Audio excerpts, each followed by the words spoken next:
मोतीराम बापूनी जय, करसनदास बापूनी जय, अपने अपने गुरु महाराज की जय, अपने अपने मात पितानी जय, सनातन धर्म की जय, जय भारत माता की जय, गौ माता की जय।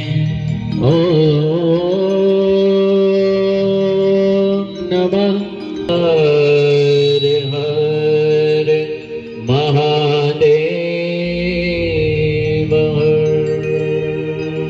अलम मुकुंदा मनसास्मरामि श्री कृष्ण गोविंद हरे मुरारे हे नाथ नारायण वासुदेव विवेक स्वामित वेद देव भुवसाद मोचन गोविंद दामो धर्माद देकी गृहे गृहे गो सब की सेवा कीजिए। सर्वे मिले सब पापियों पुण्यानि नामानि पतन्ति नित्यं गोविंद दामो परमाधवेति, गोविंद दामो परमाधवेति। सुखं शयाना निलयेन येति नामानि विष्णु प्रवदन्ति मर्त्या तेने शैतं महिता व्रजन्ति गोविन्द नामो धर्माद्वेति दिवे सदैवं भज सुन्दराणि नामानि कृष्ण श्यमनोहराणि समस्त भक्तात् विनाशनानि गोविंद दामो परमाधवेति, गोविंद दामो परमाधवेति। सुखावसाने इदमेव सारं दुःखावसाने इदमेव ज्ञेयं देहावसाने इदमेव जाप्यं गोविन्द नामो परमाधवेति। दिवेन सग्ने मधुरं प्रियत्वं सत्यं हितं त्वां परमं वदामि आवनेथा मधुराक्षराणि गोविन्द दामोदर माधवेति गोविंद दामो परमाधवेति। स्वामेव याचे मम देहि दिवे सर्वागतेन तदरेन्दुताते वक्तव्यमेवं मधुरं शुभस्य गोविन्द दामो धर्माधवेति। श्रीकृष्ण राधा वर गोकुलेश गोपाल गोवर्धननाथ विष्णु विवेक स्वामित देव गोविंद दामो धर्माधवेति गोविंद दामो धर्माधवेति। श्रीकृष्ण गोविंद हरे मुरारी हे नाथ नारायण वासुदेवा, हे नाथ नारायण वासुदेवा, हे नाथ नारायण वासुदेवा।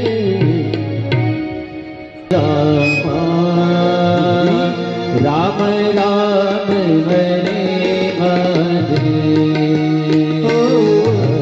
राम हरे कृष्ण हरे दादा, ताली पाडो बाळा. हरी हरी। કૃષ્ણ કૃષ્ણ હરે હરે કૃષ્ણ હરે કૃષ્ણ કૃષ્ણ કૃષ્ણ હરે હરે હરે રામ હરે રામ રામ રામ હરે હરે ઓ હરે રામ હરે રામ રામ રામ હરે હરે હરે કૃષ્ણ કૃષ્ણ કૃષ્ણ હરે હરે હરે કૃષ્ણ હરે કૃષ્ણ કૃષ્ણ કૃષ્ણ હરે હરે હરે રામ હરે રામ રામ રામ રામ હરે હરે હરે રામ હરે રમ કોટિ પ્રણામ સચ્ચિદાનંદ રૂપાય વિશ્વોત્પત્યાદિ હેતવે તાપત્રાય વિનાશાય શ્રી કૃષ્ણ વયમ નમઃ શ્રી કૃષ્ણાય વયં નમઃ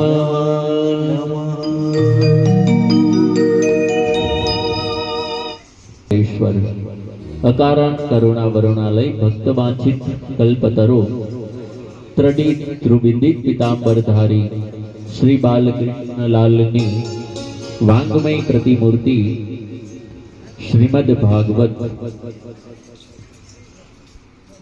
ભાગવત રાધા માધવ યુગલ સરકારના ચરણોમાં મારા કોટી કોટી પ્રણામ. મારા માતા પિતા તેમજ ગુરુદેવના ચરણોમાં કોટી કોટી પ્રણામ.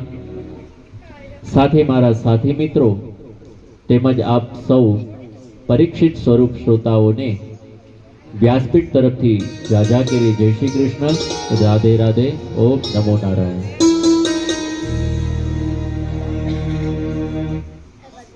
ગઈકાલે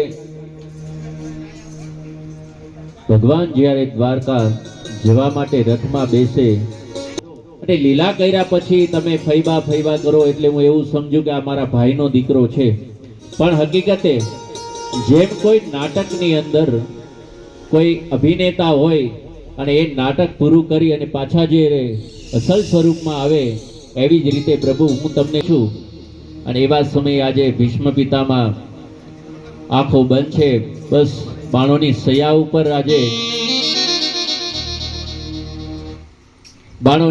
ઉપર આજે દ્વારકાધીશનું નામ રટી રહ્યા છે. અને એવા સમયે આજે ભીષ્મ પિતામાં કહે છે કે અરે કૃષ્ણ, બસ હું તમારી જ રાહ જોતો હતો.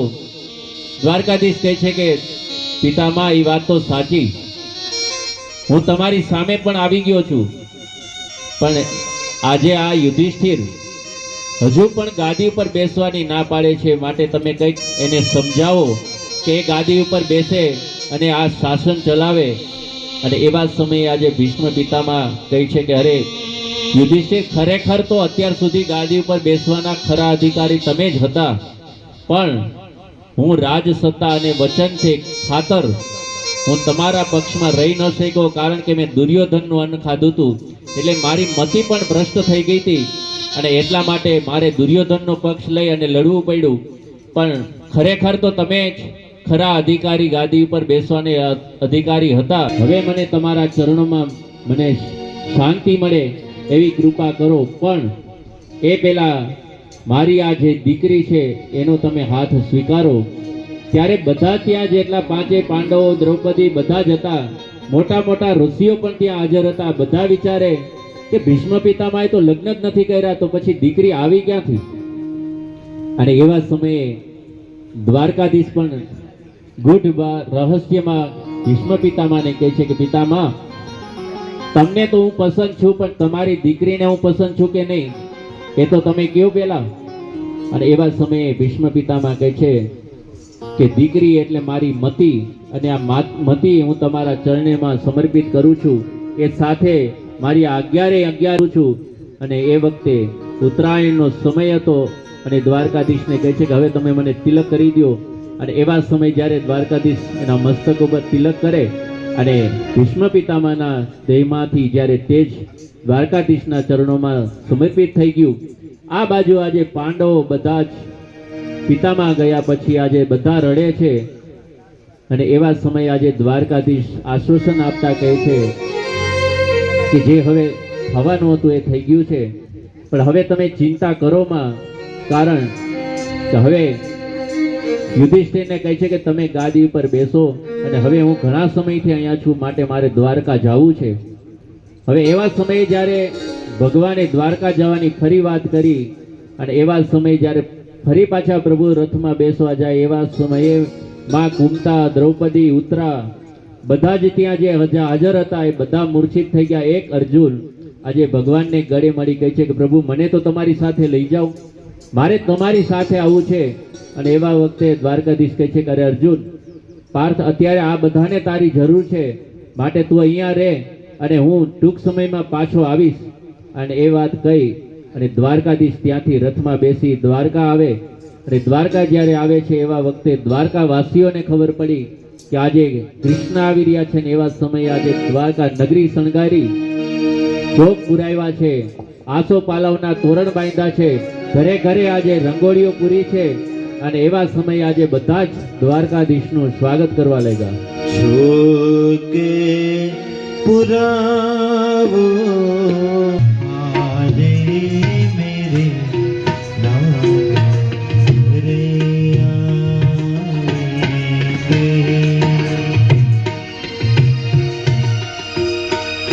તેરી સખી મંગલ ગાવો રે,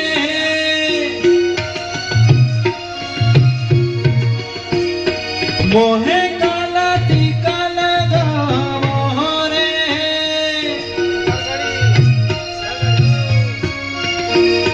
આજ ઉતરેગી પનાતી સવારી સવારી, લક્ષ્મી જીવાનો ખબર સુનાવો આજે મેરે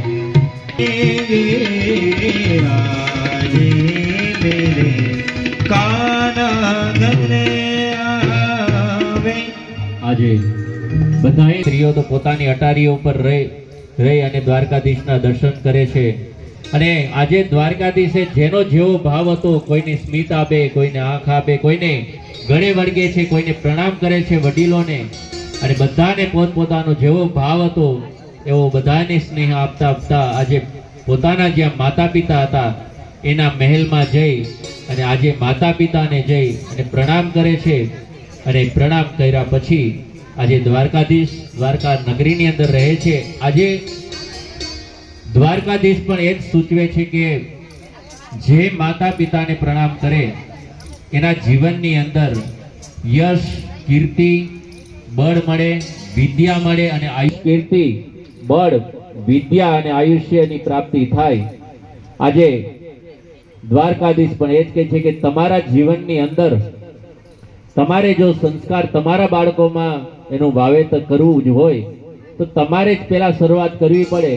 બહેનોએ જ્યારે પોતાના સાસુ સસરા છે એને માતા પિતા માની આનંદ જ આનંદ હોય, ક્યારેય દુઃખની ઘડીઓ આવતી જ નથી. પણ એના માટે તમારે કાયમ માટે જય શ્રી કૃષ્ણ કહેવાની આદત કે ટેવ પાડવી પડે. જય શ્રી કૃષ્ણ કહેવાની મને ટેવ પડી, જય શ્રી કૃષ્ણ કહેવાની મને ટેવ પડી. મારા વાલાજીને વિસરો નહીં એક ઘડી, મારા સામળિયાને વિસરો નહીં એક ઘડી. જય શ્રી કૃષ્ણ કહેવાની મને ટેવ પડી, જય શ્રી કૃષ્ણ કહેવાની મને ટેવ પડી.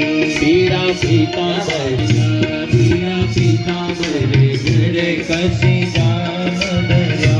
વાલે મુખ પર મોરની આદર ધરી વાલે મુખ પર મોરની આદર ધરી જય શ્રી કૃષ્ણ દેવાની મને દેવ પુરી જય શ્રી કૃષ્ણ દેવાની મને દેવ પુરી જય શ્રી કૃષ્ણ દેવાની મને દેવ પુરી જય શ્રી કૃષ્ણ દેવાની મને દેવ બધાને સન્માન આપે, પણ જ્યારે જે મૂર્ખ છે એ જ કોઈને નમતા નથી. અને ભગવાન પણ એ જ કહે છે કે જે આખી જિંદગી કોઈને નમ્યા નથી ને એને છેલ્લે વૃદ્ધાવસ્થાની અંદર એ નમાવે છે. કારણ કે જેમ કોઈ સૂકું ઝાડ હોય અને એને તમે જ્યારે નમાવો એટલે એ તરત ભટકી જાય, પણ જ્યારે લીલું વૃક્ષ હોય અને એને નમાવો એટલે તરત નમી જાય.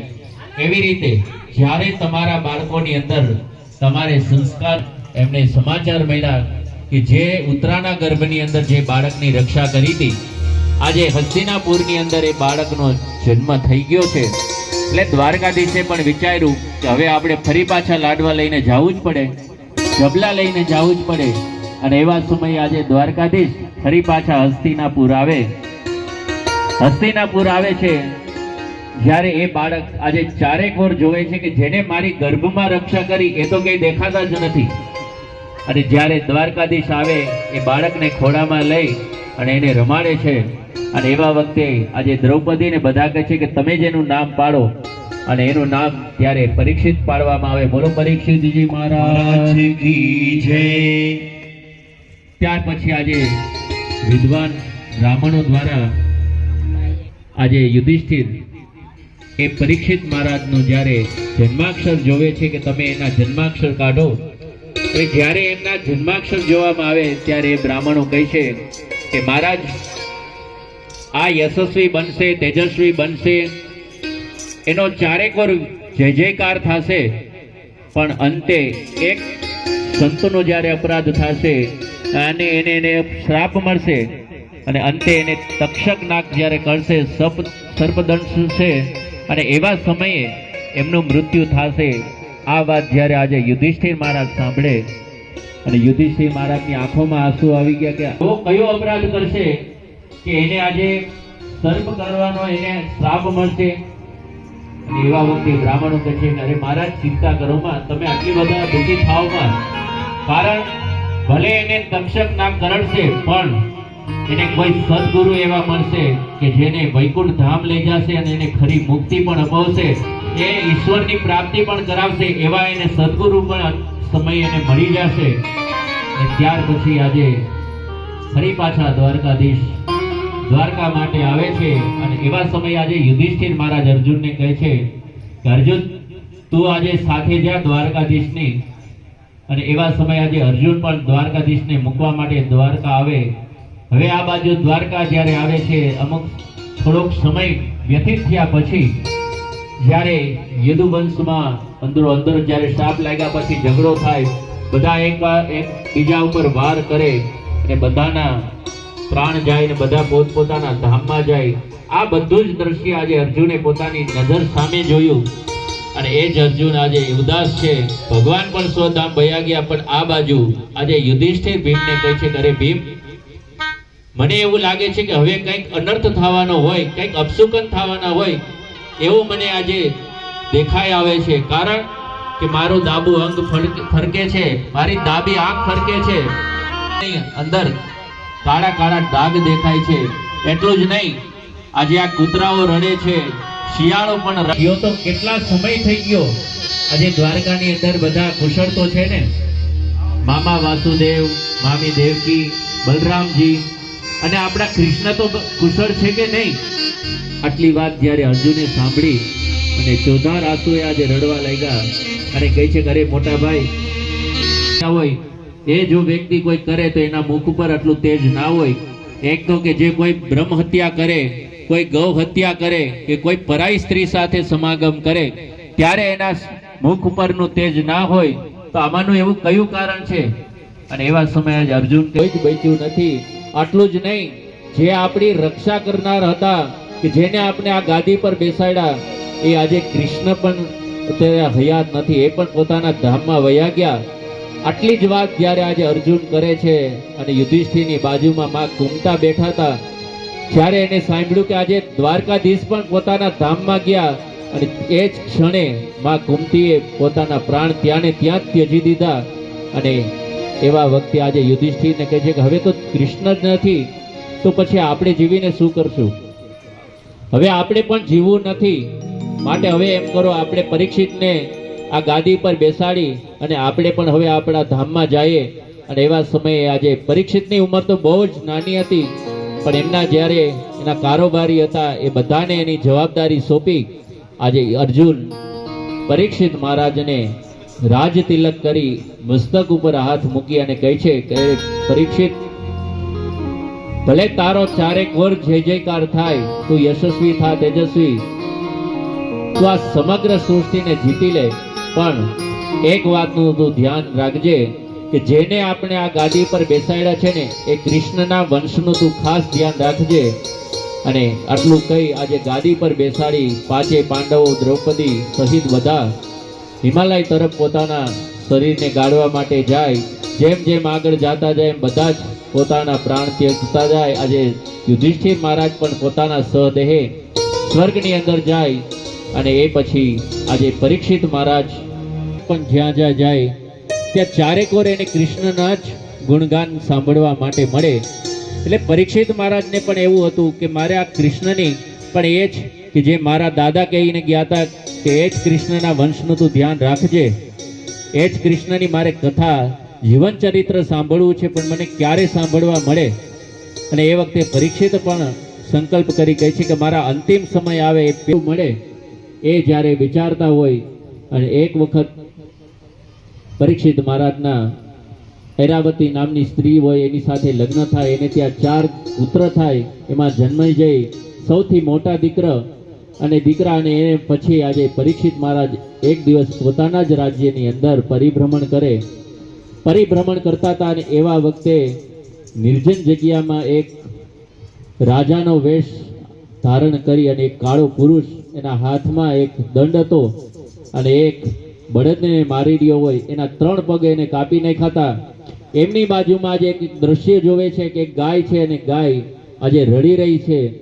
આ દ્રશ્ય જોઈ પરીક્ષિતજી મહારાજ આજે ત્યાં જાય અને પરીક્ષિત મહારાજ જઈ અને એ જે રાજાનો વેશ ધારણ કરેલો પુરુષ હોય એને કહે છે કે તું છે કોણ અને તું મારા રાજ્યની અંદર શું કરી રહ્યો છે આજે? અને એમાં પણ આ તું બળદના 3 પગ કાપી અને એને મારે છે. આજે હું તને જીવતો નહીં મૂકું. અને એવું કહી અને આજે પરીક્ષિત મહારાજ પોતાના મ્યાનમાંથી જે હાથમાં તલવાર હતી એ વાર કરવા જાય. આજે એ જ સામે જે પુરુષ હતો એ દીન થઈ અને પરીક્ષિત મહારાજના ચરણોમાં પડી કહે છે કે પ્રભુ મહારાજ, હું કળિયુગ છું. ત્યારે પરીક્ષિત મહારાજ કહે છે પણ તને આવા કોણે દીધો? મારા રાજ્યની અંદર તને કોને એવી મંજૂરી આપી કે તું મારા રાજ્યની અંદર અત્યારે આ ત્રાસ બળદ ઉપર ગુજારે છે? અને એવા સમયે આજ પરીક્ષિત મહારાજ સમજી ગયા કે આ બળદ બીજું કોઈ નહીં, ધર્મ છે અને આ ગાય છે એ પૃથ્વી છે. આજે બંનેને આશ્વાસન આપતા કહે છે કે તમે ચિંતા કરો માં, હું તમારી ચિંતાને દૂર કરીશ, હું તમને આ દુઃખમાંથી મુક્ત કરીશ. અને એવા સમયે એ પુરુષને પૂછે છે કે તું છે કોણ? કહે છે કે હું કળિયુગ. અને અમારે તો ભગવાન કૃષ્ણ અને મારા વચ્ચે તો નક્કી કરેલું હતું કે દ્વાપરનો યુગનો અંત આવે એ પછી મારું શાસન. અને પરીક્ષિત મહારાજ કહે છે કે તો તું હવે અહીંથી જા. પણ ત્યારે કળિયુગ કહે છે કે મહારાજ તમારી વાત સાચી, ભલે કદાચ ગમે એવો અધમ પાપી હોય પણ એની અંદર એકાદો ગુણ તો સદગુણ હોય, માટે મારી અંદર પણ એક સદગુણ છે. અને એ તમે સાંભળો કે જેમ કોઈ સતયુગની અંદર કોઈ ધ્યાન ધરી અને ઈશ્વરને પ્રાપ્ત કરતા હતા, કોઈ દ્વાપરની અંદર પરિચર્યા એટલે કે સેવા કરી પરમાત્માને પ્રાપ્ત કરતા હતા, કોઈ ત્રેતાયુગની અંદર યજ્ઞ કરી અને પરમાત્માને પ્રાપ્ત કરતા હતા, એવી જ રીતે મારી અંદર પણ એક એવો ગુણ છે કે કદાચ કોઈ આવું કોઈ સત્કાર્ય ન કરે, કેવલ હરિનામ કીર્તન કરે તો પણ એ ઈશ્વરને પ્રાપ્ત કરશે. માટે હવે જો તમે કહો તો હું જાઉં. અને પરીક્ષિત મહારાજ કહે છે કે ખરેખર કળિયુગના લોકો તો સ્વાર્થી છે, સ્વાર્થ સિવાય તો કોઈ કામ કરે નહીં. એટલા માટે કે જો હરિનામ કીર્તનથી જ અંદર રહી ના શકે, પણ તું જા, હું તને રહેવા માટે જે સ્થાન આપું ત્યાં તું રહેજે. કે એક તો જ્યાં જુગાર રમાતો હોય ત્યાં તું રહેજે, જ્યાં માંસ મદિરાનું પાન થતું હોય ત્યાં તું રહેજે, જ્યાં સ્ત્રીઓનો વ્યભિચાર થતો હોય, દેહના વેપાર થતો હોય ત્યાં તું રહેજે. પરીક્ષિત મહારાજ કહે છે કે કળિયુગ કહે છે કે મહારાજ, આ જેટલા સ્થાન છે એ બધા તો નીચા સ્થાન છે, મારી અંદર પણ એક સદગુણ છે, તો પછી મને પણ એકાદું ઊંચું સ્થાન તો રહેવા માટે આપો. અને એવા ટાઈમે પરીક્ષિત મહારાજ કહે છે કે તું જે અનિતિનું સોનું હોય એ અનિતિના સોનાની અંદર તું વાસ કરજે. આજે પરીક્ષિત મહારાજને ખબર નથી કે પોતે જે મુગટ ધારણ કરેલો હતો એ જ અનિતિનો હતો. કારણ કે જ્યારે આ મુગટ પરીક્ષિત મહારાજે પોતે મુગટ પહેરેલો હતો એ જરાસંધનો હતો, અને એ જરાસંધે બીજા રાજ્યોમાંથી જે રાજાઓ હતા એને મારી એમને ખજાનામાંથી ધન દોલત ચોરી અને એ મુગટ તૈયાર કર્યો હતો. અને એ જ મુગટ કે જ્યારે ભીમના હાથે જરાસંધનો વધ કરાયો અને એ વખતે જરાસંધનો મુગટ ભીમે લઈ લીધો, ત્યારે આજે કૃષ્ણએ પણ કીધું હતું કે આ મુગટ તમે અહીંયા જ રહેવા દો, આપણે હસ્તિનાપુર નથી લઈ જાઓ. અને એવા સમયે ભીમ માયના નહીં, કહે છે કે આજે મોટા ભાઈને ખાતરી થાય કે આપણે જરાસંધને મારીને આવ્યા છીએ. અને એવા વખતે જ્યારે મુગટ લઈ આવ્યા હતા અને યુધિષ્ઠિરને બતાવ્યો ત્યારે કૃષ્ણએ કીધું કે આ તો મેં તમને કીધું જ હતું કે આ ન લેતા, કારણ કે આ અનિતિનો ધનનો મુગટ છે. સમીક ઋષિના જ્યારે બીજા અનેક શિષ્યો હતા એને આ દ્રશ્ય જોઈ કે ગુરુદેવના ગળામાં કોઈ મરેલો સાપ પહેરાવ્યો છે, એટલે એને જઈ અને એમના જે સમીક ઋષિના દીકરા હતા એવા શૃંગીને કહે છે કે તું તો અહીંયા ધ્યાન ધરે છે પણ તારા પિતાના ગળામાં કોઈએ મરેલો સાપ પહેરાવ્યો છે. અને એવા વખતે શૃંગી ઋષિ ત્યાં આવે, જોવે છે તો એમના પિતાના ગળામાં કોઈ મરેલો સાપ પહેરાવ્યો એ જોઈને એને ક્રોધ આવ્યો.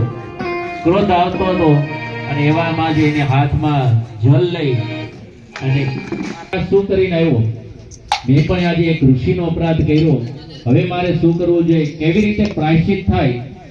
અને એટલામાં જ ત્યારે એ શિષ્યો આવી અને કહે છે કે શૃંગી ઋષિએ તમને શ્રાપ આપ્યો છે કે જે તમે સમીક ઋષિના ગળામાં સાપ પહેરાવ્યો હતો એના જ દીકરા જે શૃંગી ઋષિએ તમને શ્રાપ આપી અને કીધું છે કે આજથી 7મા દિવસે તમને તક્ષક નાગ કરડશે અને તમારું મૃત્યુ થશે, માટે હવે તમારે જે કાંઈ સાધન કર. અને આટલું કહી આજે શિષ્યો તો વયા ગયા, પણ પરીક્ષિત મહારાજ પણ કહે છે કે હવે બરોબર છે, મને જે સજા મળી એને હું એને જ લાયક છું. કારણ કે અમારા આજે કુળની અંદર મારા દાદા પરદાદા કોઈએ સાધુ બ્રાહ્મણનો ક્યારે આટલો અપરાધ કર્યો નથી, એ બધા આટલું સત્કાર કરતા હતા. અને આજે મેં આ ઋષિ બ્રાહ્મણનો અપરાધ કર્યો, જે મને સજા મળી, જે મને શ્રાપ મળ્યો એ ખરેખર હું એને લાયક છું એવું કહી અને આજે પરીક્ષિત મહારાજ વિચારે છે કે હવે હું કયું સાધન કરું. અને એવા સમયે આજે પરીક્ષિત મહારાજે પોતાના જે મોટા દીકરા જન્મેજયને ગાદી પર બેસાડી અને એમની પત્નીને એને કહે છે કે હવે હું 7 દિવસ જીવવાનો છું. અને એ વખતે એની પત્ની કહે છે કે અરે પતિદેવ સ્વામી, તમે કઈ રીતે કહી શકો, માણસને આવતીકાલની પણ ખબર નથી, એટલું નહીં એક ક્ષણની પણ ખબર નથી, તો પછી તમે ખબર છે. કારણ કે મને આજથી 7મા દિવસે તક્ષક નાગ કરડશે ને મારું મૃત્યુ થશે, માટે મને શૃંગી ઋષિએ જ્યારે શ્રાપ આપ્યો એટલા માટે હું કહી શકું કે મારું 7મા દિવસે જ મૃત્યુ છે. અને એવા વખતે આજે પરીક્ષિત મહારાજ એ ગાદી ઉપર જન્મેજયને બેસાડી અને ગંગા કિનારે આવે. આ બાજુ પણ આજે બધે જ સમાચાર પહોંચી ગયા કે પરીક્ષિત મહારાજને શૃંગી ઋષિએ શ્રાપ આપ્યો છે. અને આજે વ્યાસજી સહિત મોટા મોટા ઋષિઓ પણ ત્યાં એને મળવા માટે આવે. અને એવા સમયે આજે પરીક્ષિત મહારાજ બધા જ સંતોને, મહાત્માઓ, ઋષિઓને બે હાથ જોડી કહે છે કે મારે બીજું તો કાંઈ જ નથી જાણવું, અને અત્યારે મારી પાસે એવો સમય પણ નથી કે હું તમારી પૂજા વંદના કરું, પણ તમે મારી માથે કૃપા કરો અને મને એટલું કહો કે માણસનું 7 દિવસ છે, તો આ 7 દિવસની અંદર જેને મુક્તિનું સાધન મેળવવું હોય તો એને શું કરવું જોઈએ. હવે એવા સમયે આજે મોટા મોટા ઋષિઓ વિદ્વાનો પણ ત્યાં હાજર હતા. બધા કહે છે કે અમને 31 દિવસનું હોય તો ખબર છે, કોઈ કહે છે કે અમને 15 દિવસની અંદર મુક્તિ કેમ મેળવાય એ ખબર છે, કોઈ કહે છે કે અમને 11 દિવસની ખબર છે, પણ 7 દિવસની નથી ખબર. અને એવા જ સમયે આજે જ્યાં આ ચર્ચા કરતા હોય ને ત્યાં જ સુખદેવજી મહારાજનું ત્યાં આગમન થાય. ને સુખદેવજી મહારાજનું જ્યારે આગમન થાય ત્યારે એક સંત જે ઋષિ પરીક્ષિત મહારાજને કહે છે કે હવે તમારી ચિંતા ટળી ગઈ, કારણ કે બધાને 11 દિવસ સુધીની ખબર છે, પણ આ જે આવે છે એ તમને 7 દિવસની અંદર મુક્તિ અપાવશે એ અમને ખાતરી છે.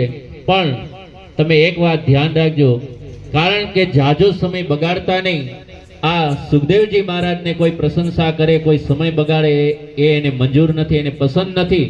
માટે કારણ કે સુખદેવજી મહારાજ એનો સ્વભાવ એવો હતો, એક સંકલ્પ હતો કે કદાચ 5 ઘરે એ ભિક્ષા લેવા જાતા, 6ઠા ઘરે એને ક્યારે ભિક્ષા લીધી નહીં. અને કોઈ એક ઘરે જ્યારે ઊભે તો પણ કદાચ કોઈ ગાય દોવા મહારાજને આસન બિછાવી અને કહે છે કે હે ગુરુદેવ, તમે તો સંતોમાં પણ આભૂષણ છો, ગુરુના પણ સદગુરુ છો, અને યોગીઓમાં પણ મહાયોગી છો, સિદ્ધ પુરુષ છો.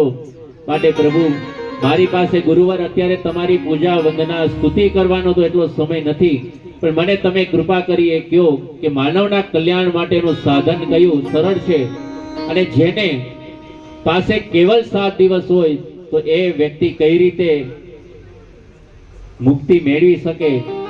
અને એવા સમયે જ જ્યારે પરીક્ષિત મહારાજ સુખદેવજી મહારાજને આ પ્રશ્ન કરે, અને એ જ સાથે આ 19 અધ્યાય કે જેને આપણે અધિકાર લીલા કહીએ ઠાકોરજીના ચરણોમાં સમર્પિત કરીએ. બોલો દ્વારિકાધીશ કી જય. દ્વિતીય સ્કંદ કે જેને આપણે કહેવાય સાધન લીલા. સાધન લીલાની અંદર 10 અધ્યાય છે, અને 10 અધ્યાયની અંદર પરીક્ષિત મહારાજે જે પ્રશ્ન કર્યો એનો જવાબ સુખદેવજી મહારાજ આ બીજા સ્કંદની અંદર કે જે સાધન લીલા છે એની અંદર એને ઉત્તર આપે છે. અને એવા સમયે જ્યારે પરીક્ષિત મહારાજ કહે છે કે જેમનું મૃત્યુ નજીક હોય એને કયું સાધન કરવું જોઈએ, અને એવા સમયે આજે સુખદેવજી મહારાજ પણ એ જ કહે છે કે વર્યા નેશત પ્રશ્ન લોક હિતમ નૃપ, કે હે રાજા, એને પણ આનંદ આવે અને જે જવાબ દેવા માટે સામે બેઠા છે એને પણ આનંદ આવે. એવો આ પ્રશ્ન છે તમારો કે જેનું મૃત્યુ નજીક હોય એને શું કરવું જોઈએ. અને એવા સમયે આજે સુખદેવજી મહારાજ કહે છે કે રાજા, જન્મનો લાભ જ એ છે મોટામાં મોટો કે એને આપણે તો અંતિમ નારાયણ ની ઘડીઓ ઘડીએ આપણે જ્યારે સામે મોત દેખાય ત્યારે એને સ્મરીએ છીએ, પણ સુખદેવજી મહારાજ કહે છે કે હે રાજા, જન્મ લાભ પર પુંસામ અંતે નારાયણ સ્મૃતિ, કે વ્યક્તિએ પોતાની જીવનની જિંદગીની ક્ષણે ક્ષણ નારાયણને ભજવા જોઈએ. પણ આપણે તો શું થાય, કોઈ યુવાન હોય અને તમે એમ કહો કે તમે નારાયણને યાદ કરો, નારાયણનું ભજન કરો, ત્યારે શું કહેશે કે હજી તો અમે પિક્ચર જોવા જવા જેવડા છીએ, હરવા ફરવા જાય એવડા છીએ. અને તને મોટા ઘરનો તેડું હરે આવશે. અનકાની જરી ન ચાલે, અનકાની જરી ન ચાલે, અનકાની જરી ન ચાલે, અનકાની જરી ન ચાલે.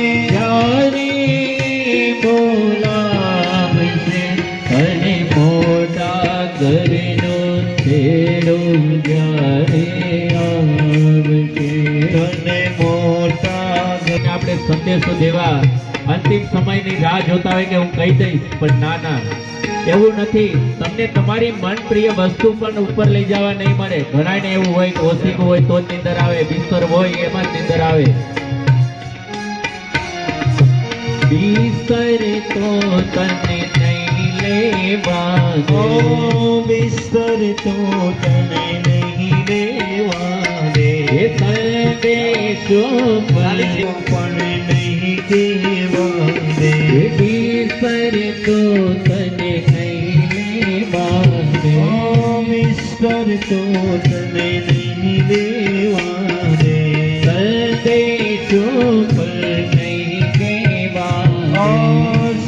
સંદેશો પણ નહીં કેવો રે તને તારા ઘરમાંથી માઈ તને તને તારા ઘરમાંથી ભાઈ તને તારા ઘરમાંથી ભાઈ એકલનો આવે છે અને મોટા ઘરનો દેડો ઘરે આવશે. હવે આમાં કેવું થાય તમને ખબર છે? આપણો અંતિમ સમય હોય ત્યારે શું થાય? જ્યારે આપણે જીવતા હોય અને એવા સમય જ્યારે આપણે પાણી પીવાની જરૂર હોય ને, ત્યારે તમારા દીકરા કે દીકરી પાસે કે સગાવાલા પાસે કોઈ પાસે આપણે માંગ્યું હોય કે મને એક બેટા એક ગ્લાસ પાણીનો ભરી દેતો, ત્યારે શું કરશે કે તમારા ખાટલાની બાજુમાં એક માટલું મૂકી અને કહેશે કે તમારી ઈચ્છા હોય ને ત્યારે તમે પી લેજો. પણ જ્યારે આ દેહમાંથી પ્રાણ નીકળી જાય, શરીર શાંત થઈ ગયું હોય ત્યારે પણ હક નહીં લેવા દે. ત્યારે મોઢું ખોલી નહીં ખુલતું હોય તો ધક્કો મારી ચમચી અને કહેશે કે લે પાણી પી. અને એવા સમયે કે જ્યારે આપણા નજીકના હશે એ રોતા હશે અને બાકીના જે આવ્યા હશે ને આ બધું જોતા હશે. સગા સંબંધી જોતા રહેશે. સગા સંબંધી જોતા રહેશે. એ રોતા રોતા વિદાઈ દેશે. રોતા રોતા વિદાઈ દેશે. તને માર્ગમાં ખાવા માટે, તને માર્ગમાં ખાવા માટે, તને માર્ગમાં ખાવા માટે, તને માર્ગમાં ખાવા માટે પાથરના બંધાવશે. તને મોટા ઘરનો તેડો ઘરે આવશે. કારણ કે આપણે જ્યારે અંતિમ સમય હોય અને આપણે જ્યારે લઈ જતા હોય એવા સમયે તમને ખબર છે 4 ચોક આવે, જ્યારે વિહામો આવે, આ બધું જ્યારે જ્યાં જગ્યા આવે ને ત્યારે શું કરે? સાથે ગુંદીને ગાંઠિયા અથવા લાડવા ગાંઠિયાને આવું લીધું હોય અને એ પછી કૂતરાને નાખે અને પછી શું કહે? આ કૂતરા ખાય એટલે અમારા દાદાને મળી જાય. પણ જો માણસ જીવતા પણ કિંમત નથી કરતા ને આજ આપણા જ સગા જ્યારે આપણા ગયા પછી પણ શેમાં કિંમત કરે કે જ્યારે કૂતરા ખાશે પણ તો આપણા દાદાને મળે. અને એ પણ ખાલી ગાંઠિયા, પણ એ પણ મળશે નહીં, એ તો કૂતરાને મળશે. પણ વાલા સત કાર્ય કંઈક કર્યું હશે તો તમારા ઉપર તમારે જ્યારે જવાબ દેવાનો આવશે ને ત્યારે તમે ઈશ્વરને પણ જવાબ દઈ શકશો.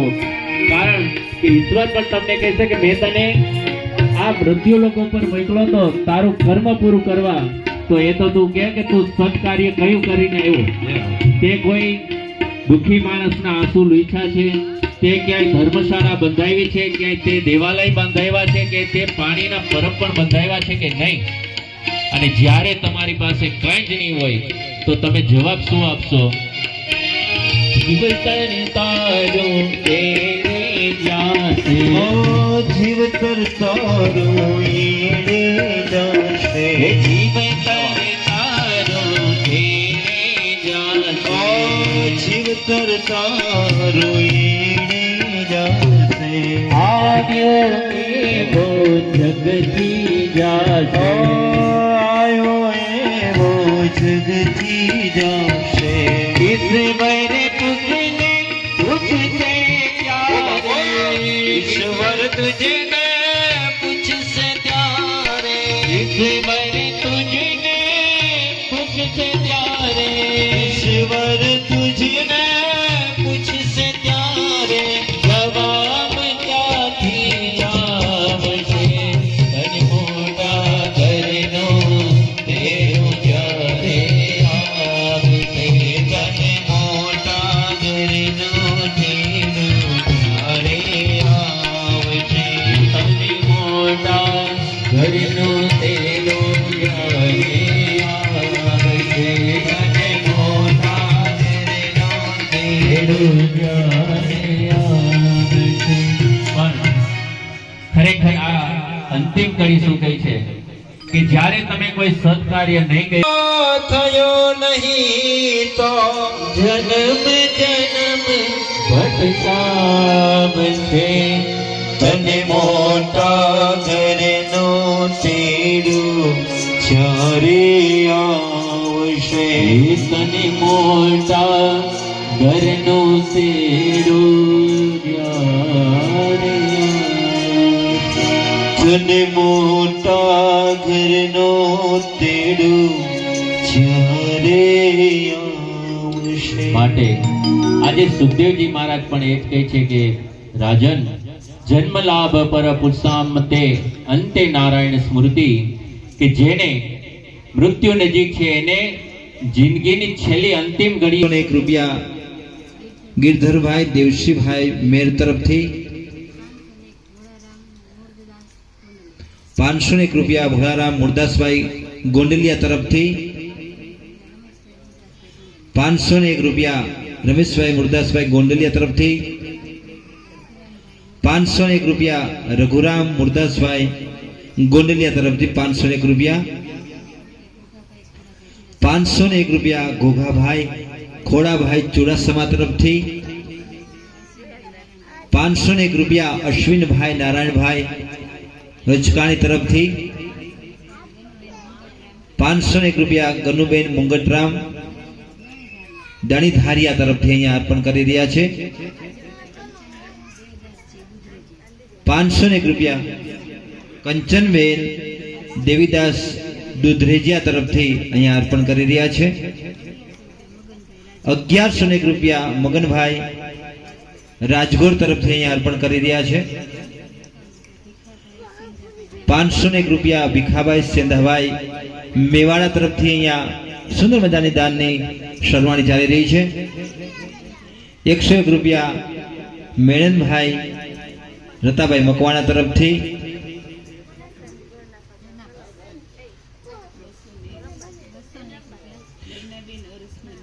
201 રૂપિયા નૈનાબેન હરેશભાઈ મારુ તરફથી અહીંયા અર્પણ કરી રહ્યા છે. બજરંગવાડી તરફથી મારા મહેમાન આવ્યા છો. વાહ ભાઈ વાહ, તાળીના ગડગડાટથી વધાવશો. મહેમાનો આપણે આંગણે આવે તો આપણે હર્ષ હોવો જોઈએ. ધીમે ધીમે તાળી ન પડે, જોરથી પડે સા આવે એટલે હા એમ. તો બધા ભક્તજનો અહીંયા બજરંગવાડીથી મહેમાનો આવ્યા છે, આપણે એનું સ્વાગત કરીશું. અને કાલની જાહેરાત તમને કરી છે તો એ રીતે આપણે અહીંયા ઉત્સવની અંદર બધાએ જોડાવાનું છે અધિક સંખ્યામાં, અને કથાની શોભા વધારવાની છે. તો કાલ 3 ઉત્સવ છે. ભગવાન વામન ભગવાન અહીં 4 કલાકે આવી જશે. આપ વેલા હશો તો નહીતર પછી મોડું થાય, રાતના 12 વાગશે એટલે વેલા આવજો. અને બપોરે 5 કલાકે પ્રભુ શ્રી રાઘેન્દ્ર સરકાર રામચંદ્ર ભગવાનનું પણ આગમન થશે. જેના બાબાને રામચંદ્ર બનાવવાના છે, લક્ષ્મણજી હનુમાનજી બધા પાત્ર છે ઘણા બધા. મહાદેવ ઉમિયા નામ કહેશો એટલે આપણે એમને અહીંથી પાત્ર બનાવીશું. અને બપોર પછી એક જ સાહેબની કથા છે એટલે લાલો કાલે 6:30 કલાકે આવશે. હો તો દેવકીજી નંદરાય જશોદાજી અને નાની નાની ગોપીઓ અને નાના નાના ગોવાળો આ બધા પાત્ર બનાવવાના હોય છે. તો આપ સૌ ભક્તજનો આ બધા પાત્રોની અંદર સહભાગી બનજો અને કથાની શોભા વધારશો. રાધે રાધે શ્યામ.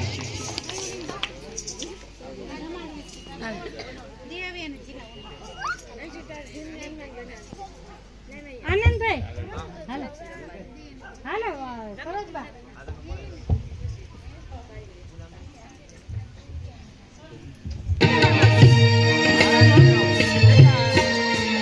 જય શ્રી રામ.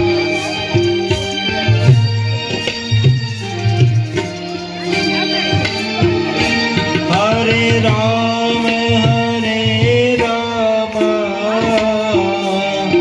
રામ રામ હરે હરે.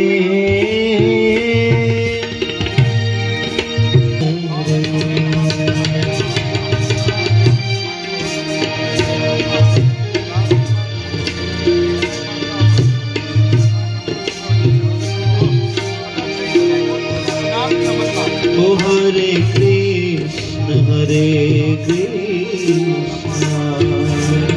Krishna Krishna, Hare Hare.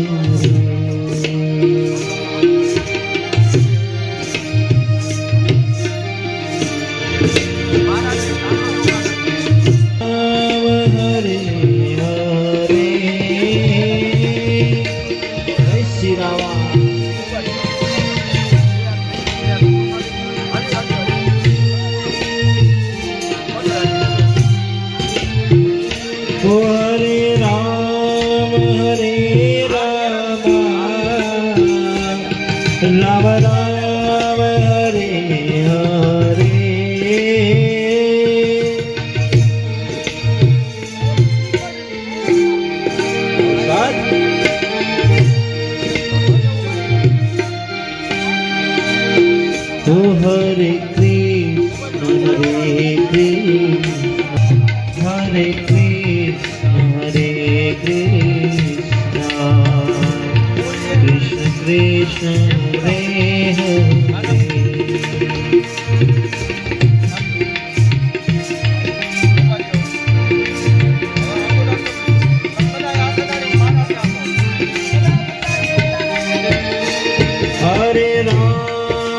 हरे राम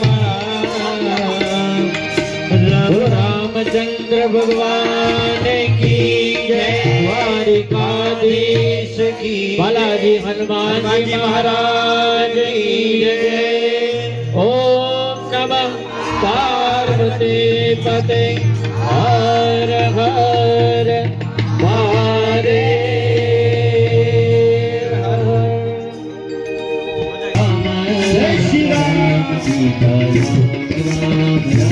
हरे राम राम राम राम राम हरे राम राम राम सीता राम राम राम हरे राम राम राम सीता राम राम राम हरे राम राम सीता राम राम राम हरे राम राम राम सीता राम राम राम हरे राम राम राम सीता राम राम राम हरे राम राम राम सीता राम राम राम हरे राम राम राम सीता राम राम राम हरे राम राम राम सीता राम राम हरे राम राम राम सीता राम राम राम हरे राम राम राम सीता राम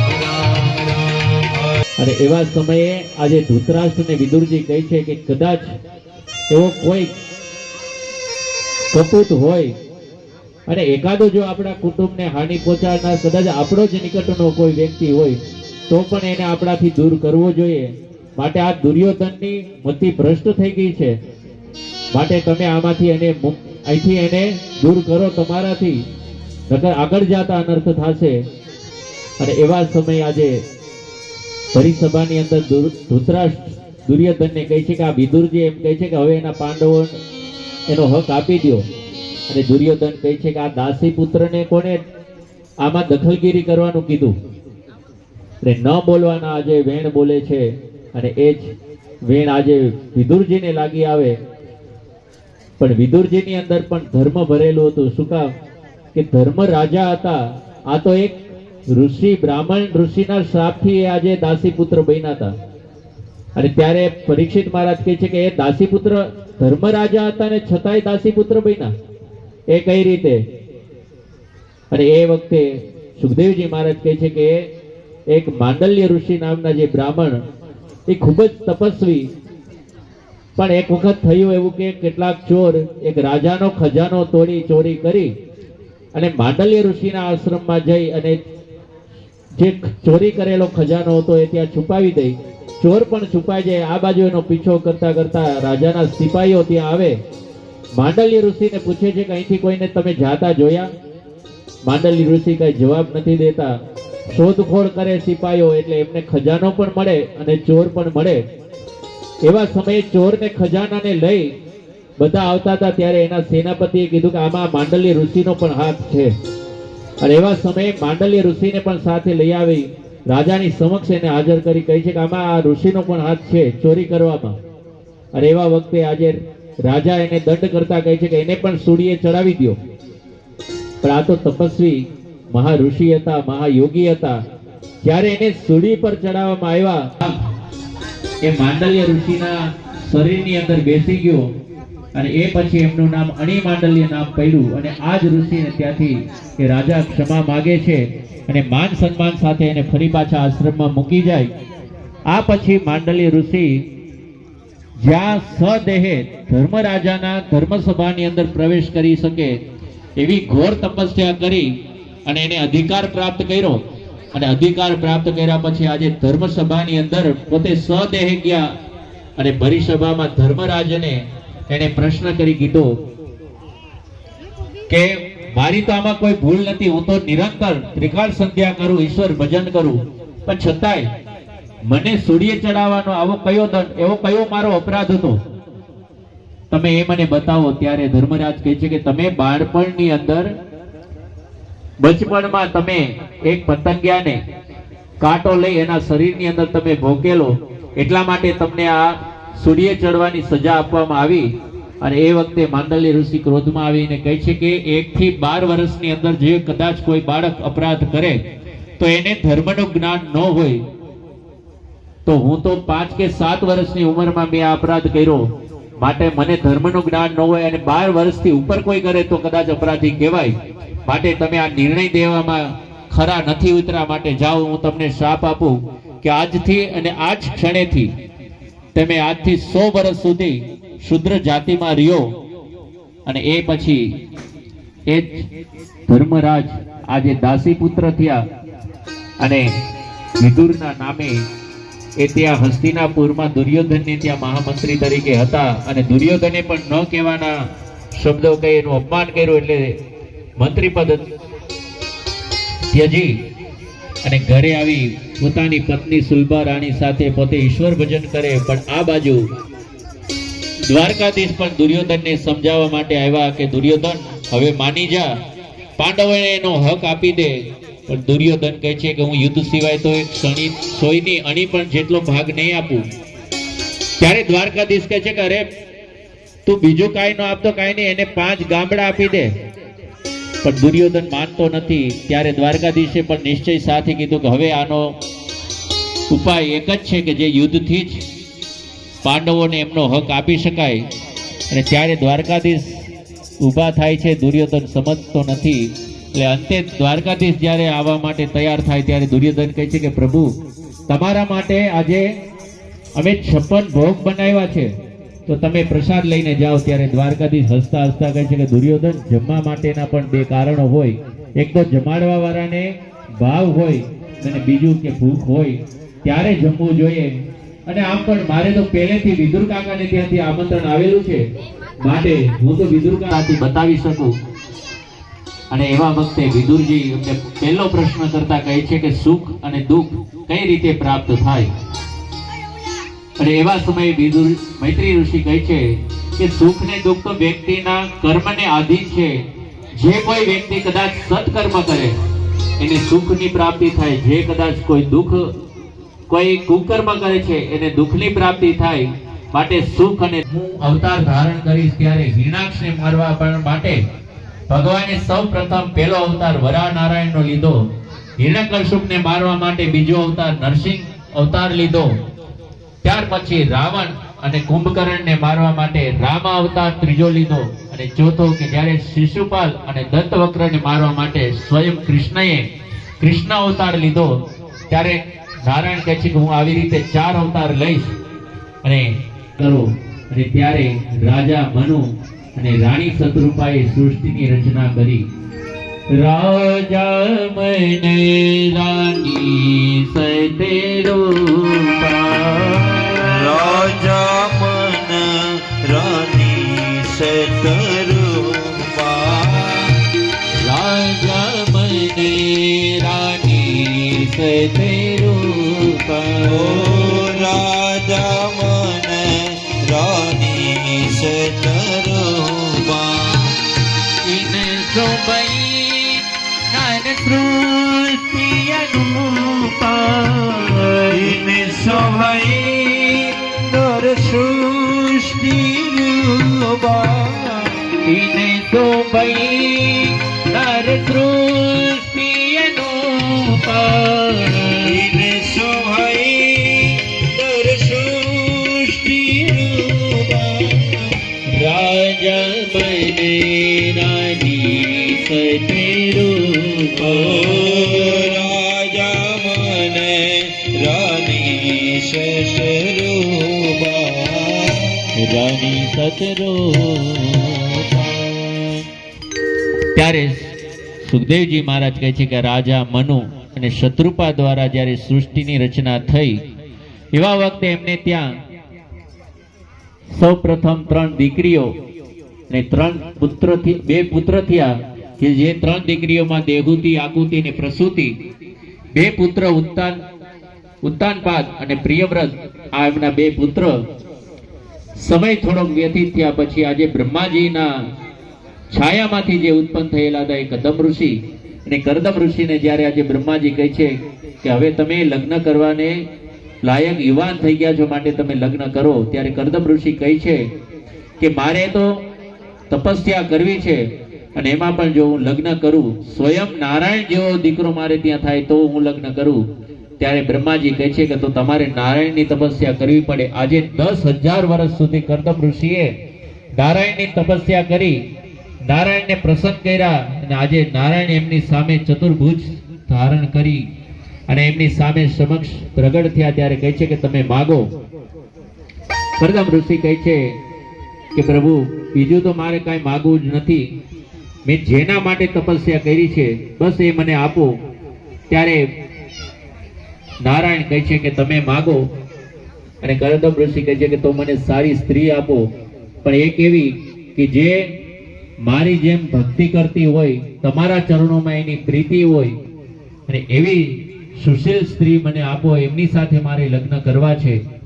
કારણ કે બાળકના અંદર જ્યારે સંસ્કાર આવે એ માતાના જ્યારે એનું લાલન પાલન અને માતાની અંદર જ્યારે સંસ્કાર હોય ત્યારે એ બાળકમાં ઉતરે.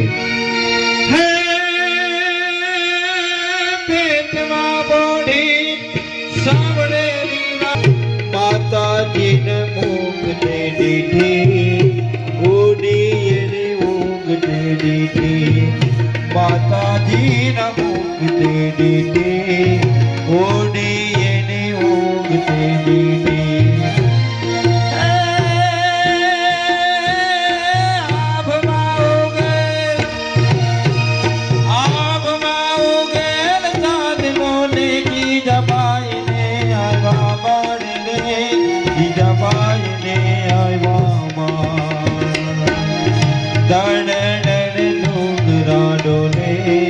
શિવાજીને નીંદ રૂનાવે, દડ ડુંગરા ડોલે, શિવાજીને નીંદ રૂનાવે, શિવાજીને નીંદ રૂનાવે, શિવાજીને નીંદ રૂનાવે.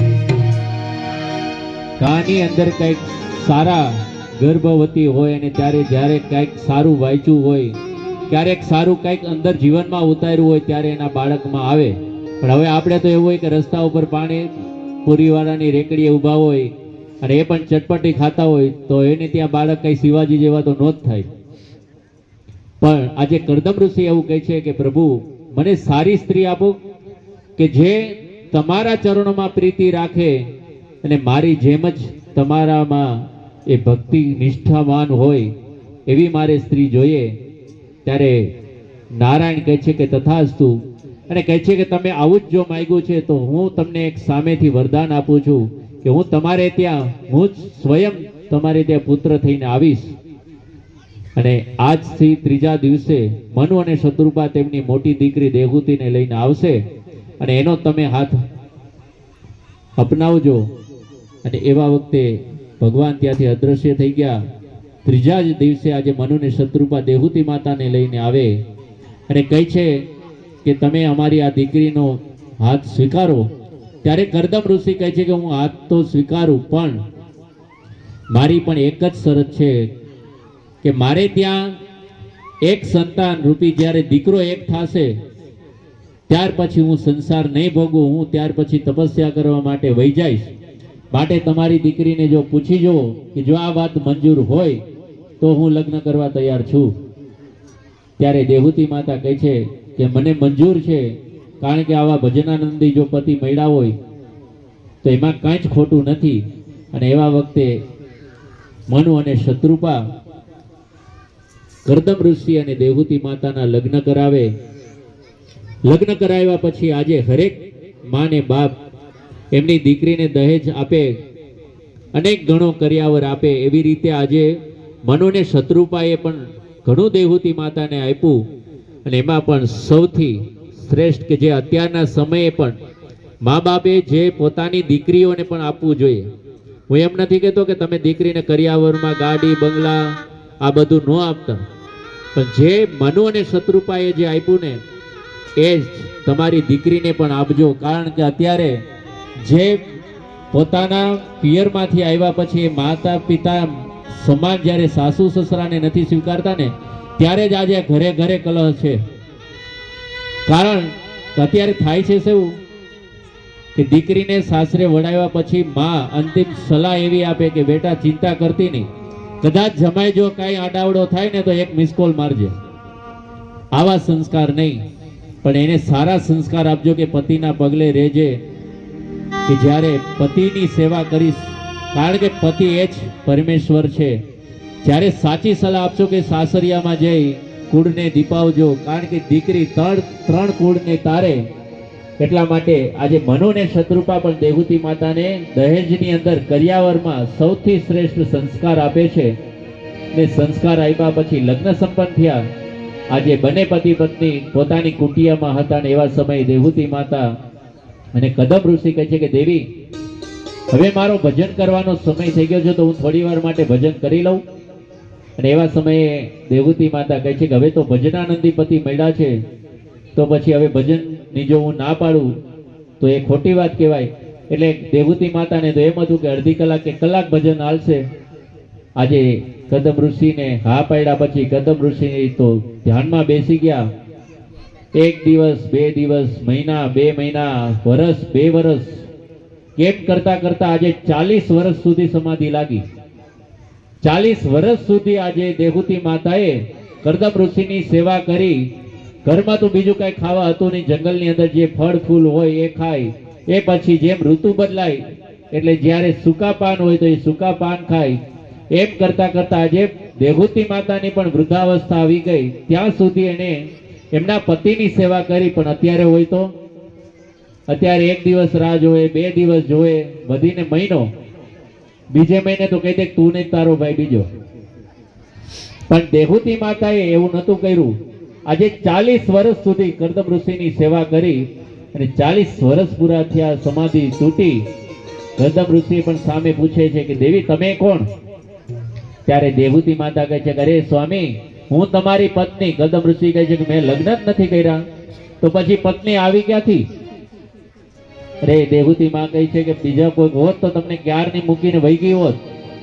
તમે યાદ કરો કે 40 વર્ષ પહેલા આપણા લગ્ન થયેલા, મારા માતા પિતા મનોને શત્રુપાએ કરાવેલા.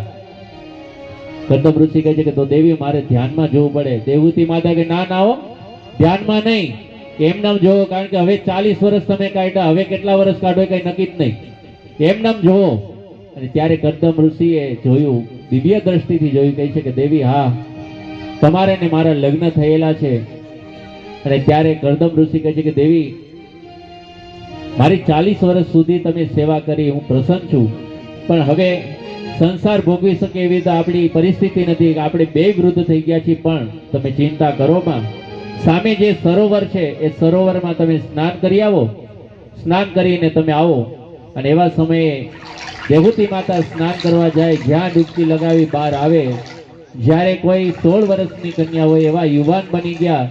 એમની સાથે આજે એક સરોવરમાંથી આજે હજારો દાસીઓ એમની સેવા કરવા માટે તૈયાર થઈ અને ઉત્પન્ન કરી. કે જ્યારે કરદમ ઋષિએ પોતાના તપોબળથી આજે દિવ્ય વિમાન તૈયાર કર્યું, 1000 દાસ દાસીઓ, અનેક ગણા આભૂષણો, આ બધું જ તૈયાર એમના તપોબળથી થયું. અને આજે કરદમ ઋષિ અને દેહુતી માતાએ સંસાર સુખ ભોગવ્યા પછી એમને ત્યાં 9 દીકરી થઈ, કે જેને આપણે નવધા ભક્તિ કહીએ. આ નવધા ભક્તિ રૂપે 9 દીકરીઓ ત્યાં એમને ત્યાં આવી. અને એમના જન્મ થયા પછી આજે કરદમ ઋષિ પરમાત્માને યાદ કરતા કહે છે કે પ્રભુ ઘણો સમય વ્યતીત થઈ ગયો, હવે મારે સંસારમાં રહેવું નથી. તમે તો વચન દીધું હતું કે હું તમારે ત્યાં પુત્ર થઈને આવીશ, માટે હે પ્રભુ હવે કૃપા કરો. અને એવા સમયે આજે પરમાત્માએ કરદમ ઋષિની પ્રાર્થના સાંભળી, એમની તપસ્યા સાંભળી, એની સમાધિ ભજન સાંભળ્યું, અવાજ સાંભળ્યો. અને એવા સમયે આજે આકાશમાં દેવતાઓ ફૂલોના ટોપલા લઈ, ગાંધર્વો સંગીત વગાડવા લાગ્યા. આજે મંદ મંદ પવન વાય છે અને આજે દેવતાઓ અપ્સરાઓ નૃત્ય કરે છે. અને આજે બધા જય જયકાર કરે. ને એવા સમયે જ કદમ ઋષિનો અવાજ સાંભળ્યો. અને એવા સમયે દેહુતી માતાને ત્યાં આજે ગદાવ ઋષિ અને દેવહૂતિ માતાને ત્યાં સ્વયં નારાયણ આજે કપિલ રૂપે પ્રકટ થયા. બોલો કપિલ નારાયણ ભગવાન કી જય. સુંદર રીતે અહીંયા કપિલ ભગવાનનું પ્રાગટ્ય થયું છે અને ખાસ એક જાહેરાત છે. 2 મિનિટ તમારો ટાઈમ. કહેવાય જે કપિલ નારાયણે દેવહૂતિ માતાને આપ્યો એ, અને દેવહૂતિ માતાએ જે કપિલ નારાયણના ઉપદેશ પ્રમાણે આજે યોગ કર્યું, યોગ દ્વારા જ એમને પોતાના પ્રાણ ત્યજી અને પોતે ઈશ્વરના ધામમાં ગયા. આ બાજુ કપિલ નારાયણને ખબર પડી